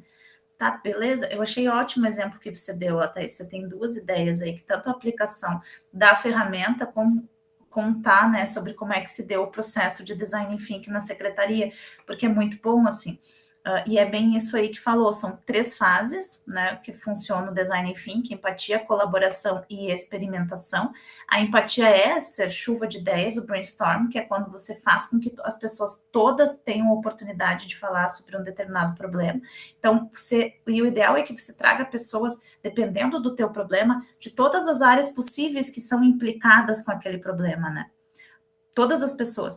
Porque, por exemplo, se você fala assim, eu quero ter cafezinho, ou ter um momento cafezinho, né, na hora do lá da reunião. Tá, mas e qual é o horário dessa reunião? E as pessoas que organizam isso, elas vão estar dentro da instituição nesse momento, né? É um problema para algum lugar, ou outros lugares nem tem esse problema. É tranquilo, as reuniões já são pré-agendadas, vocês entendem. E é bem bacana, assim, a construção desse processo, ou como é que você usa design thinking, porque primeiro você chama, é um método participativo, de certa forma, de construção, que faz com que os gestores, todos os gestores e todas as pessoas envolvidas no processo consigam opinar. Esse é o resumo da ideia do que é design thinking. Todo mundo consegue opinar sobre a resolução de um problema dentro da organização. E a vantagem disso, uma das maiores vantagens, é que você sente que você resolveu um problema. Principalmente quando você aplica, quando você verifica, mesmo que no final, né, você verifique, não tem orçamento para fazer isso. E aí você começa a cortar. Né? Porque lá na ferramenta vai dizer exatamente o quê? Eu posso fazer? Posso, mas eu tenho dinheiro para fazer? Não, então não vou conseguir fazer. Não é? Quando você vai pôr na prática. Mas você participa de todo o processo de construção. E isso é que é muito bom, porque você ouve todas as pessoas, todas elas decidem, né? Todas elas tomam decisões e todas elas ajudam a construir o planejamento depois de como é que você vai colocar em prática. E constantemente você pode ver com essas pessoas o que mudou, né, nessa ideia, e remodelar o processo. Eu vou apresentar para vocês os 2 últimos slides relacionados a design thinking, que é sobre a metodologia de design. E aí, uma coisa interessante, Thaís, é o seguinte: eles escolheram a 5W2H para fazer, mas você pode escolher qualquer ferramenta gerencial para organizar depois da construção de ideias. O design thinking é a construção das ideias. Você pode escolher a matriz fofa, a matriz 2R, você pode escolher qualquer tipo de ferramenta gerencial para aplicar os resultados do design thinking. Mas essa construção de ideias, né, que é o post-it, a ferramentazinha onde todo mundo fala, todo mundo dá ideias, essa é a ideia geral, né, a ideia geral do design thinking. Depois dele, você pode construir a partir de qualquer tipo de ferramenta. Aqui eu vou mostrar como é que fica isso na prática. Ó, isso aqui que a colega estava falando para vocês, aqui. Que eles chamam de iterações, né? Você tem o entendimento, a observação, os pontos de vista, a ideação, que é quando surgem as ideias, a prototipagem, que é quando você monta a ideia principal, e é neste momento que você usa as ferramentas, e aí você testa as ferramentas, e o que eles chamam de iteração aqui no final, que está aqui, ó, é quando volta ou repete, né, a qualquer etapa que, de repente, não funcionou perfeitamente bem. Então, aqui, o entendimento ou o desentendimento, que é a forma de todo mundo colocar na mesa aquilo que quer, de como é que quer fazer, né? A observação, que é o momento de todo mundo olhar, então, para o que cada um fez, aquilo que eu falei de olhar para os post-its. O ponto de vista, então, que é, então, meu ponto de vista muda ou não muda, relacionado ao que as outras pessoas pensam daquilo que eu coloquei ali. A ideação é quando, então, emergem as ideias, né? E aí todas as ideias podem ser colocadas na mesa, e aí você monta, né? Quando você fala de prototipagem, você monta ideias no papel. Aqui, tá? E aí, inclusive, tem referências aqui, ó, um monte delas, se você quiser usar, viu? um monte de referências de Design Thinking, de como é que você faz inovação a partir de Design Thinking. E aí aqui tem algumas ferramentas que a gente pode usar, tá? Que são ferramentas de análise externa, né? Mas são ferramentas que você pode usar para montar, então, o que você vai fazer. E aí tem a matriz 2R, que é reconhecimento e relevância, tá? Eu vou falar das ferramentas que vocês podem usar, mas eu não vou trazer todas as ferramentas uma a uma, mas eu acho que é importante vocês entenderem que, além da 5W2H, a gente tem a matriz ANSOF, a matriz BCG, a matriz GE de atratividade, a SWOT e análise de stakeholders. Essas são outras ferramentas de análise e aplicação para construção de cenários também é uma ferramenta, construção de metas e objetivos é uma ferramenta. Deixa eu ver aqui mais.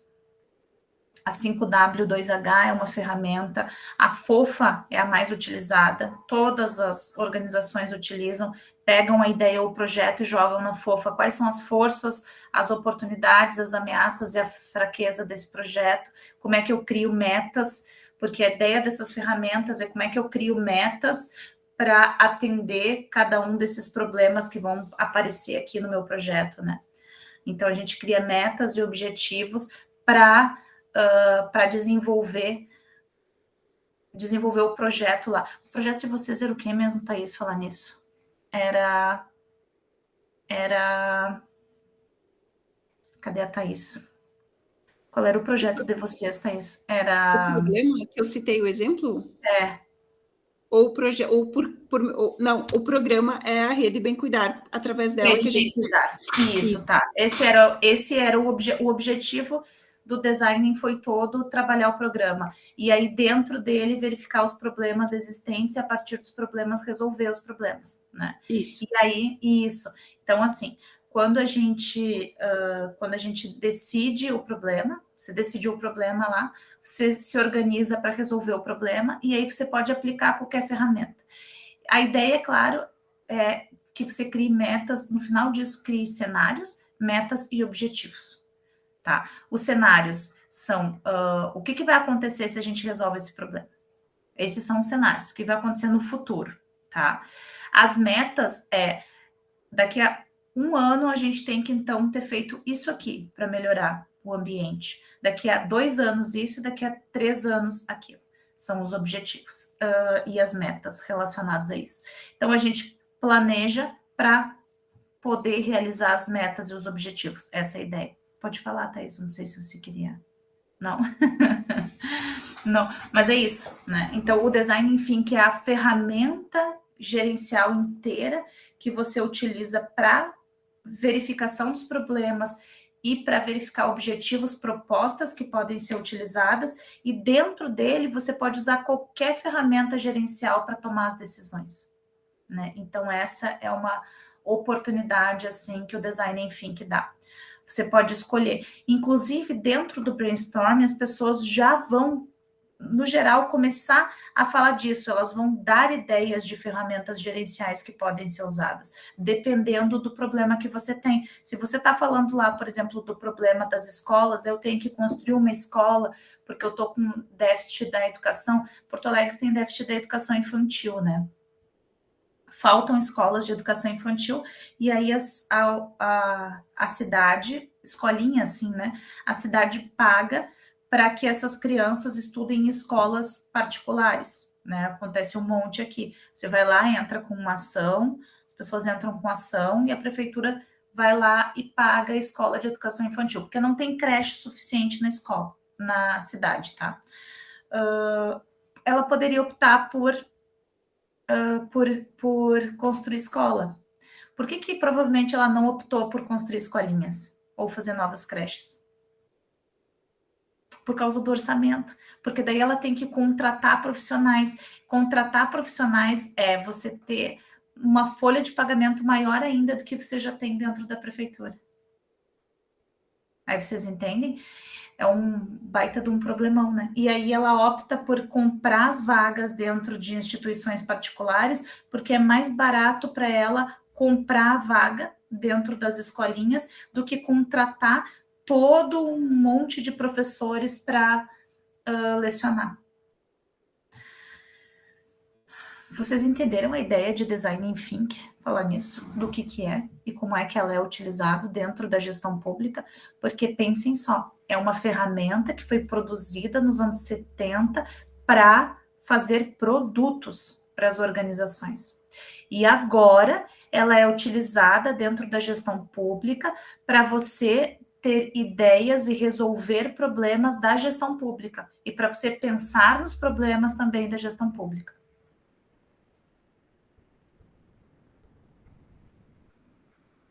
Pensem só. Vocês entenderam? A Thaís, sim, porque ela já participou, já entendi. A Thaís, eu gostei bastante, inclusive, do exemplo que ela deu ali, é um estudo de caso bem legal para se fazer. Sim? Então, beleza. É o objetivo final da aula, que vocês entendam o que é planejamento, como é que você pode fazer planejamento estratégico situacional, gerencial, quais são as formas de se fazer isso, quais são as ferramentas existentes para se fazer planejamento dentro da gestão pública. E, para finalizar, como é que você pode resolver problemas de uma forma inovadora, que é usando o Design Thinking. Parece fácil, né? Mas eu vou dizer para vocês que não é tão fácil quanto parece, porque as pessoas têm resistência a ouvir todas as pessoas dentro da gestão, ou dentro de uma organização. Prof. Oi? Eu penso, mais uma vez, que isso é cultural também, especialmente dentro do setor público, né? Isso que você acabou de falar, ouvir todas as pessoas. As pessoas não têm primeiro a cultura de muito falar, sim, opinar, né? E aí quando vem uma ferramenta teoricamente moderna e nova, como essa que a gente está falando agora, ela, num primeiro momento, ela causa, não vou dizer que assusta, mas causa uma certa estranheza, né? Até ela virar uma prática. Então, mas é muito bem-vinda, na minha visão.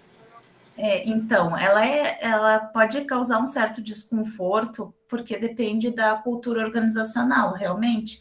E você não está, às vezes, preparado para as respostas, porque você quer... Quando você é planejador, você tem uma ideia e você tem um problema e você soluciona ele antes de perguntar para as pessoas esse problema. Então, você tem resistência a ouvir as ideias relacionadas a isso, porque você já tem uma resposta prévia que você quer ouvir dele. E você, de fato, não quer ouvir todas as ideias. Você quer que ele diga aquilo que você tem como resposta, entende? Essa é a verdade. Mas a ideia do Design Thinking é justamente quebrar essa barreira para que todas as pessoas se sintam confortáveis de dar ideias. Dentro da gestão privada, isso funciona muito bem, né? Tem aquela famosa história do creme dental Colgate. Se fizeram uma administração, todo professor fala, né? Eles estavam lá reunidos dentro, o CEO, o CFO da empresa. A gente precisa fazer com que as pessoas consumam mais pasta de dente. Como é que a gente vai fazer? A gente tem que falar com os dentistas, a gente tem que investir em marketing, a gente tem que não sei o que e tal. E aí, a pessoa que estava fazendo a limpeza lá do ambiente, né, o funcionário da limpeza, disse o seguinte: por que vocês só não aumentam o tamanho aumentam alguns milímetros o tamanho da saída da pasta de dente e as pessoas vão gastar mais? E, na verdade, foi o que eles fizeram. Eles aumentaram a quantidade de pasta que a gente usa cada vez que a gente aperta, assim, porque eles aumentaram um pouquinho só, né, a abertura. É uma ideia muito simples. Mudou pouquíssima coisa. Mas eles não conseguiam pensar nisso porque cada um daqueles gestores estavam focados nos problemas internos que eles têm, que são bem maiores. Então, eles achavam que o problema era no marketing, o problema era nas finanças que tinham que ser apertadas para lucrar mais, vocês entendem? Eles não conseguiam pensar numa função mais simples.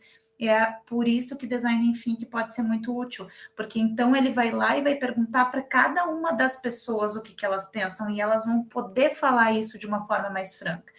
As pessoas têm resistência a fazer isso. A universidade, a UERGS, né, fez o PDI, o planejamento dela. Daí ela pediu que alguns professores ajudassem, os professores da área de administração, ajudassem a ensinar outros professores a planejar, porque a gente imagina, né, cada um tem a sua área, nem todo mundo sabe fazer planejamento, nem todo mundo é gestor público, né? Às vezes você tem uma função pública, mas você não sabe gerenciar, não sabe as ferramentas de gerência. E a gente foi lá e deu aulas, a gente deu aula sobre planejamento. A professora Karine, que eu acho que deu aula para vocês, ou vai dar, Karine Zingler, eu, a professora Bettina, a professora Caroline, professoras da administração, a Caroline Dutch, que vai dar aula para vocês em seguida, e cada um ensinou ferramentas para planejamento estratégico. Todas as ferramentas diziam o seguinte: perguntem, vão lá e perguntem, né? Perguntem para os professores, para os alunos, tentem utilizar design thinking, façam brainstorm. Eles não fizeram, é uma universidade. Eles sentaram, pegaram os dados e construíram o planejamento a partir dos dados, das estatísticas, enfim, e dos objetivos que a gestão quer para os próximos 10 anos da universidade. Mas ela não perguntou para as unidades, ela fez sozinha. Aí, quando ela foi aprovar, deu um maior problema dentro do Consum, que é o órgão que aprova, e o planejamento voltou para ser perguntado, porque ele não tinha sido consultado na hora de fazer. Então, por isso é importante esse momento em que você questiona, o que você pergunta para as pessoas envolvidas no processo, o que elas acham das ideias que você tem. E sim, é uma mudança cultural de organização, e que começa da forma com que cada um dos gestores se coloca ou se posiciona na hora de abrir as reuniões, na hora de trazer os problemas para serem resolvidos. Porque se você traz o problema e embutido dentro da tua pergunta vem um monte de respostas para ele, você já trouxe o planejamento pronto. Você não está perguntando para ninguém. Você só está informando essas pessoas. E essa é a grande diferença de design thinking. É de certa forma, um método participativo para dentro da organização, né?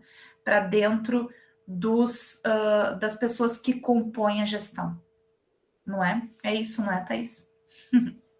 E até somando, prof, a experiência nossa, né, que eu vejo que, como a prof falou, a gente, até na nossa vida, por exemplo, assim, estou sem dinheiro, né, por exemplo, estou terminando o mês e meu salário termina, tipo, no metade do mês, né, então eu preciso, sabe, as pessoas, elas procuram sempre pensar primeiro na solução, né? Então, no design também foi isso quando a gente multiplicou. Então, a gente tem que retomar a questão de estudar o problema, né? Então, por que eu estou sem dinheiro no dia 15 do mês? Né? Então, não pensar já em soluções, né? Então, fazer um estudo do problema. Eu vejo que esse exercício também foi um desafio, né? Porque a maioria falava assim, não, e às vezes até na parte do como poderíamos, né, tentar colocar na própria pergunta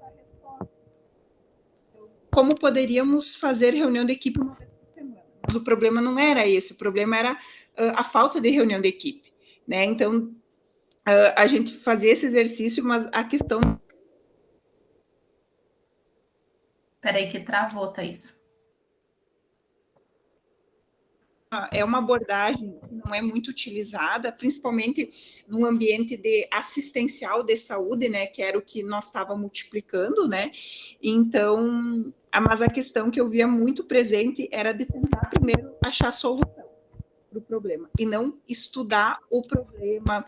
O que está acontecendo, né? Isso, por exemplo, através da pesquisa de mesa, ver o que já tem publicado sobre o tema, ou fazer entrevistas para ouvir outras pessoas, né? Mas eu acho que essa questão de ouvir, né, vai também do perfil da liderança, né? Travou para mim. Bem precisa exercitar isso de ouvir todas as vozes, né, e tentar tornar um ambiente confortável e acolhedor para que essas vozes se sintam à vontade de falar, né, porque às vezes em algumas reuniões a gente percebe que e até reuniões assim que a gente participa por outros objetivos, né? A gente vê que quando alguém começa a falar, tem gente que já atropela, né? Não escuta. Tá travando um pouquinho para mim. Eu não sei se é só para mim, a Thaís. Até para isso, né? De estar estimulando, principalmente as lideranças, né? Estar ouvindo. Foi? Está travando, né? Estudaram tanto que não estudaram. Thaís está travando. Está dando uma travadinha. Eu acho que é para todo mundo. Tanto, né?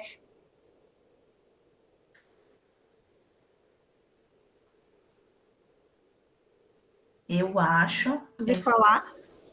Aqui. Agora foi. Agora é que a gente conseguiu te ouvir. Mas eu entendi. A Thaís estava falando o seguinte, que às vezes, e tem essa questão, né? Às vezes as pessoas acham que as ideias delas são mais insignificantes do que a das outras pessoas, e tem as questões de hierarquia que são complexas, porque daí, quando entra na sala, parece que você sempre tem que ouvir a liderança, parece que ele é a pessoa que sabe mais relacionado ao assunto. Isso não é verdade, de fato, isso não é verdade, porque cada pessoa tem um saber que importa e uma experiência que importa na hora de fazer gerência, de gerenciar essas pessoas.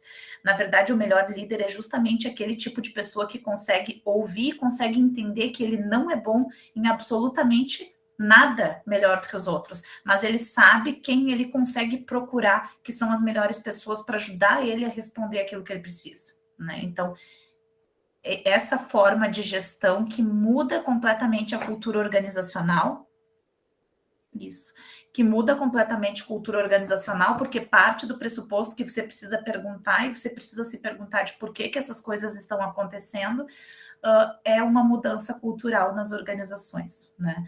De uma forma completamente nova, diferente de se fazer gestão. Mas eu acho que é uma ideia interessante, assim, é um princípio interessante e que eu acho que de certa forma é facilitado pelas tecnologias, pelas novas tecnologias, porque tem formas de você, né, na atualidade, encontrar outras pessoas de uma maneira muito mais fácil e rápida, né, e de conversar com elas. Então, eu acho que ele pode sim ser utilizado, tá bem? A Thaís, eu não sei se você está conseguindo ouvir tranquilo, Thaís? Acho que é só você que a gente não está vendo, né, o sinal. Então, sim, estou ouvindo. Tá ouvindo? Então, eu desliguei a câmera porque daí melhora um pouco. Sim, melhor. Daí a gente consegue te ouvir. Não, eu sei, isso eu entendo perfeitamente. Então, tá, pessoal, eu não sei se tem alguém que quer fazer mais alguma colocação com relação à metodologia de Design Think. Não? Tá tranquilo? Então tá. Eu vou finalizar lembrando vocês que todo o material tá lá dentro do Moodle, tem todos os slides. Eu vou anexar daí também estes outros de planejamento, Thaís, que tem as outras ferramentas, se alguém quiser estudar essas ferramentas de utilização, essas matrizes de análise e as ferramentas, né, para criação, para desenvolvimento de planejamento. Deixa eu ver o que mais. Lembrar vocês que o trabalho também está lá, eu falei ontem sobre ele, vocês façam e coloquem lá. Eu já arrumei o prazo para 15 dias para o envio do material, do trabalho de vocês. E eu acho que é isso, na verdade, tá bem? E foi um prazer estar com vocês nessas aulas, não é? Olá, querido, tudo bem? Nós temos aí um visitante, né? O Leandro. Temos um visitante. Os meus filhos não estão nas aulas porque eles... Muito obrigada, querida. Porque eles estão na casa do pai deles, na verdade, estão na casa da minha mãe. Porque meu ex-marido leva lá na avó. Oi, querido, tudo bem? Tudo bem? Tudo bom? Como é teu nome? Hã?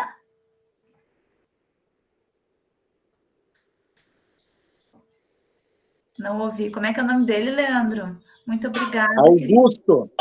Augusto, tudo bem, Augusto? Eu tenho um Arthur que tem 7 anos, Augusto. Não, tá. Que idade tem o Augusto, Leandro? 2 anos e 8. Ah, o Augusto é bem... É pequenininho.